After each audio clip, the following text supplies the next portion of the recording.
So we are returning to what is happening in Gaza City today, where a ground offensive by Israel's military is underway. The Israeli defense minister saying Gaza is burning. We've reached out to retired Major General Scott Clancy. He is the former director of operations at NORAD.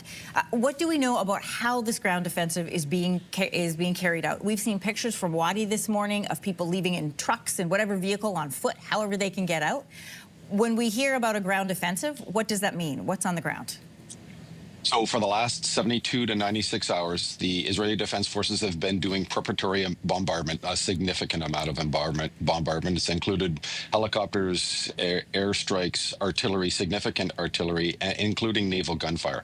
That's trying to isolate Gaza City and strike at specific hardened targets for Hamas inside the city.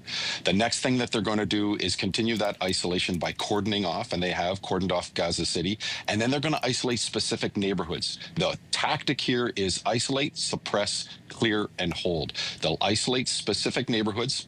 They'll clear those neighborhoods with small units, with lots of engineers, because there'll be booby traps and tunnels and things like this.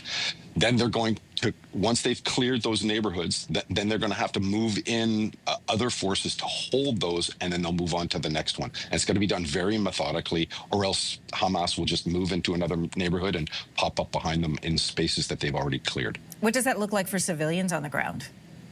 Yeah, so this has always been the real problem. Urban environments are very dense in terms of the engagements. They all happen, you know, if you're out in the open fields, your engagements will happen at 200-300 meters or more. Now you're talking about 10 to 15 meters. And in an environment like Gaza City, and all the reports I have is that those civilians that could have left Gaza City already have. And that leaves about somewhere between 300 and 500 civilians left behind. We're talking about elderly, you know, populations that are supporting those elderly or sick or child populations that cannot move. And that's going to be a real problem, because Hamas is also going to use them as shields. They want the civilian casualties because that's part of their tactics. We heard Marco Rubio talking about hostages being returned, dead or alive. There are still hostages believed to be held in Gaza City.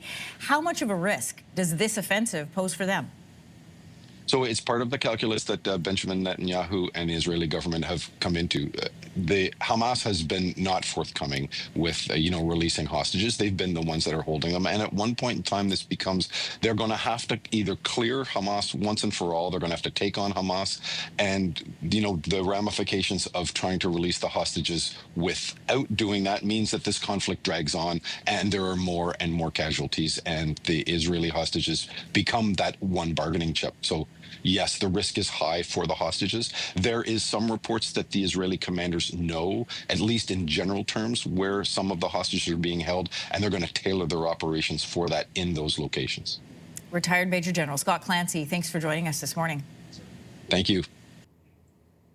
If you like that video, make sure to subscribe to the Your Morning YouTube feed, where you can find all kinds of new content posted every weekday morning.